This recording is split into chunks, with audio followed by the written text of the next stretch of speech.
ये केंद्र सरकार द्वारा जो एजेंसियां है उसके अंदर जो ये भ्रष्टाचार का खेल चल रहा है वो उजागर हुआ है। तो जो लोग इस्तीफा मांग रहे थे तो आज खुद अपने पहले इस्तीफा दे दें। गुजरात के मोरवी में पुल गिरा और सैकड़ों लोगों की जान गई, तो उन लोगों की तो कोई मोरल है नहीं। बीजेपी वाले का कोई मोरल है? उसको तो कब रिजाइन कर देना चाहिए। सब जो भी दोषी है कार्रवाई होनी चाहिए, उसके बाद तब फिर काम होना चाहिए। लोकसभा चुनाव से पहले उसको चालू करना चाहते हैं ये रेलवे लाइन, एक मैसेज देने के लिए, और इसी के कारण इसमें जो अनियमितता और भ्रष्टाचार जो हो रहा है, और जो पदाधिकारी इसके में जिम्मेदार हैं उनको पर कार्रवाई होनी चाहिए, उन लोगों को जेल में डालना चाहिए। आज मैं ठाकुरगंज पहुंच चुकी हूं, यानी किशनगंज पहुंच चुकी हूं, और आज मैं पार्ट 2 अगर मोरबी पुल बोलूं तो कोई गम की बात नहीं और हैरानी की बात नहीं होगी, क्योंकि जिस तरीके से पुल की तैयारी की जा रही है उससे साफ जाहिर हो रहा है कि ये पुल किसी तरह से उठाने की कोशिश की जा रही है,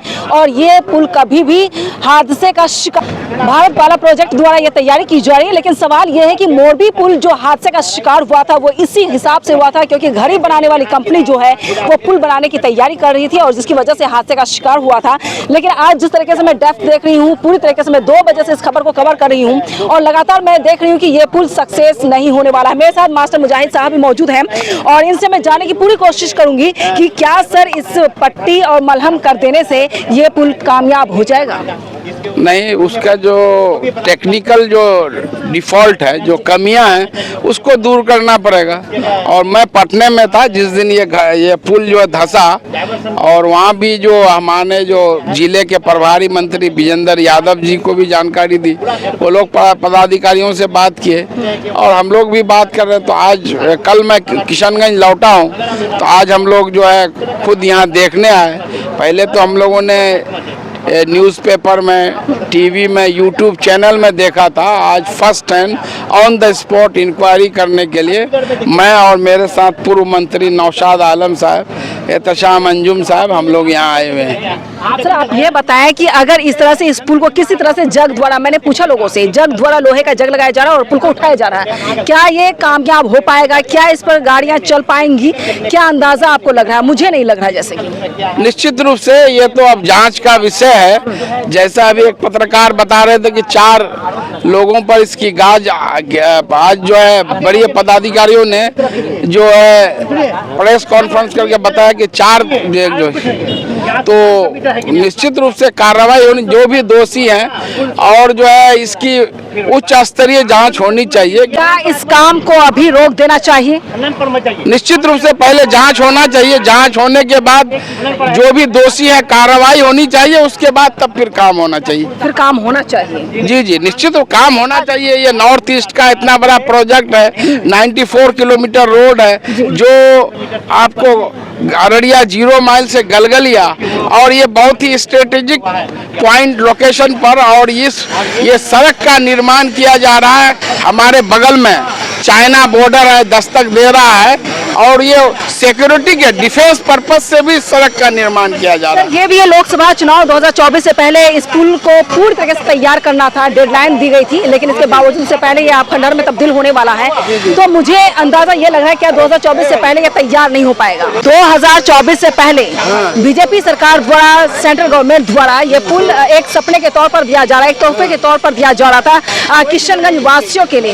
ये कामयाबी नहीं मिल पाई। क्या ये गठबंधन का जो आप देख रहे लगातार मीटिंग हो रही है, क्या उसका भी असर देखा जा रहा है इससे? निश्चित रूप से ये लोग हड़बड़ी में जो है 2024 लोकसभा चुनाव से पहले उसको चालू करना चाहते हैं ये रेलवे लाइन, एक मैसेज देने के लिए, और इसी के कारण इसमें जो अनियमितता और भ्रष्टाचार जो हो रहा है, ये केंद्र सरकार द्वारा जो एजेंसियां हैं उसके अंदर जो ये भ्रष्टाचार का खेल चल रहा है वो उजागर हुआ है। तो अगर इसे हम भ्रष्टाचार का पुल कहें, आपको बताते चले कि कम से कम 1 साल में 7 पुल गया, दरिया और 2-4 लोकेशन और भी है जहां पर पुल गिरे हैं, ध्वस्त हुए हैं।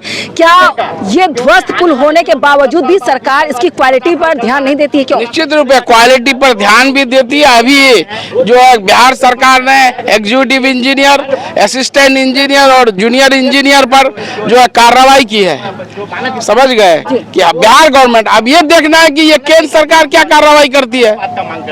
जब सुल्तानगंज में एक पुल धराशायी होता है, वहां पर तो जेडीयू और फिर आरजेडी जिम्मेदार है, उनके द्वारा बनाया हुआ पुल था, तो उस वक्त अमित मालवीय द्वारा बीजेपी के नेता उन्होंने ट्वीट कर वीडियो के जरिए कहा कि क्या भतीजा और चाचा दोनों इस पर इस्तीफा देंगे। तो आपके पास क्या सवाल है आज? नहीं, जो लोग इस्तीफा मांग रहे थे तो आज खुद अपने पहले इस्तीफा दे दें। गुजरात के मोरबी में पुल गिरा और सैकड़ों लोगों की जान गई, तो उन लोगों की तो कोई मोरल है नहीं। बीजेपी वाले का कोई मोरल है? उसको तो कब रिजाइन कर देना चाहिए सबको, गुजरात के सारे मंत्रियों को। तो उनको तो अपना कोई मोरल है नहीं, तो वो दूसरे से इस्तीफा मांग रहे हैं। तो आज वो खुद इस्तीफा दें। आज इस्तीफा देना चाहिए, एकदम देना चाहिए। किससे इस्तीफा लेना चाहेंगे आप? जो लोग जिम्मेदार है, जो एजेंसी है, केंद्रीय मंत्री है या सरकार है, उन लोगों को देना चाहिए। और जो पदाधिकारी इसके में जिम्मेदार हैं, उनको पर कार्रवाई होनी चाहिए, उन लोगों को जेल में डालना चाहिए। क्या आपको लग रहा है कि ऐसा कार्रवाई हो सकता है? मुझे उम्मीद नहीं है। बीजेपी सरकार जो आप जानते ही है, वो सिर्फ सीबीआई, ईडी और जो इनकम टैक्स को, विपक्ष को कमजोर करने के लिए। आज अगर सही ढंग से जांच हो जाए तो बीजेपी के आधे से ज्यादा मंत्री जेल में होंगे। अभी जो गौतम अडानी का मामला है, आप देखिए 40,000 करोड़ रुपया शेल कंपनी मॉरिशस से आया, पार्लियामेंट नहीं चला, लेकिन जो है बीजेपी के लोगों को एक जरा भी मोरल रहा कि वो जेपीसी ज्वाइंट पार्लियामेंट्री कमेटी बनाने के तैयार नहीं हुए। राफेल का मामला देख ही लें, तो ये लोग कुछ नहीं, ये लोग भ्रष्टाचार की जननी है। आपके जो शिवराज सिंह चौहान है, व्यापम घोटाला में कितने लोगों की जान हुई? कुछ हो रहा है? ये लोग सिर्फ विपक्ष के पीछे सीबीआई, ईडी और इनकम टैक्स को, और इनके लोग पूरा भ्रष्ट देश को लूट करके यहाँ से लेके विदेश में माल जमा कर रहे हैं। तो क्या लोकसभा चुनाव में जो तैयारियां चली, क्या कमियां नजर आ रही हैं आपको बिहार में, सीमांचल में अगर खासकर देखा जाए? कोई कमी नहीं। हम लोग बिहार में 40 का 40 सीट जीतेंगे। गठबंधन एकदम महागठबंधन से जीतेंगे निश्चित रूप से। अगर हमारे शीर्ष नेतृत्व ने सही ढंग से जो है टिकट का फैसला दिया, सही कैंडिडेट उतारा और सब लोग मिल के सामंजस्य लड़ेंगे, तो 40 में से 40 सीट हम लोग जीतेंगे इस बार। एकदम पूरा पब्लिक जो है, किसान परेशान है, मजदूर परेशान है, युवा परेशान है, आम आदमी परेशान है महंगाई से। ये लोग सब लंबा लंबा डींग पीते हैं। हम काला धन विदेश से लाएंगे, 15 लाख देंगे, और राम मंदिर बना दिया है। काला धन आएगा क्या? देश का सफेद धन इनके दोस्त जो है नीरव मोदी, मेहुल चौकसी, विजय माल्या, ये लोग लेके फरार है, समझ गए? तो ये लाएंगे क्या? इसी तरह बेरोजगारी, 2 करोड़ रोजगार था, किसानों की आय साल का रिकॉर्ड, और जो है महंगाई में, बेरोजगारी में आज देश कहाँ खड़ा है? आप हंगर इंडेक्स में देखिए, नेपाल और बांग्लादेश से नीचे है।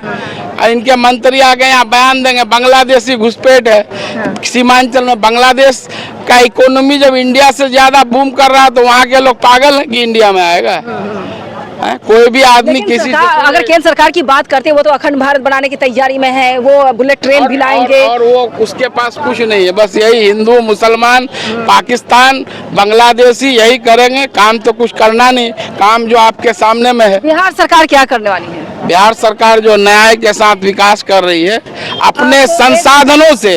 बिहार सबसे गरीब राज्य होने के बावजूद भी आज देश का सबसे तेज गति से तरक्की करने वाला राज्य नीतीश कुमार के नेतृत्व। जेडीयू से एक सवाल आपसे बनता है कि बिहार शरीफ कांड हुआ, आखिर मुख्यमंत्री क्यों नहीं पहुंचे थे वहां पर? मुख्यमंत्री नहीं पहुंचे, उनके लोग पहुंचे ना। मुख्यमंत्री को हर जगह पहुंचना जरूर, कहीं दंगे में मुख्यमंत्री नहीं पहुंचते। कोई नहीं। और जो लोग भी जिम्मेदार थे सब देखिए, आज बजरंग दल या बीजेपी के बड़े बड़े नेता हैं, बीजेपी के 3 बार के एमएलए हैं, जेल के पीछे हैं, सलाखों के पीछे हैं। कार्रवाई क्या हो रही है आज देखिए ना, बाप बाप कर रहे हैं दंगाई लोग। मैं पूरे कवर करके बिहार शरीफ आया, इसलिए मैंने आपसे सवाल पूछा। सवाल पूछा तो मैं जवाब दे दिया। बजरंग दल के जिला संयोजक सहित जवाहर प्रसाद, 3 टाइम मेरे साथ खुद विधायक रहे, आज वो जेल में, तो यही ना कार्रवाई हो रही है। जी जी। अच्छा सर, एक कांड और मैं बताती हूँ, सिकटी में नेपाल बॉर्डर पर शहबाज की लिंचिंग की जाती है। इसके बावजूद भी चाहे वो तेजस्वी यादव हो, नीतीश कुमार हो या चिराग पासवान हो, कोई बोलने को तैयार नहीं। ऐसा क्यों? मुसलमानों को सिर्फ वोट चाहिए।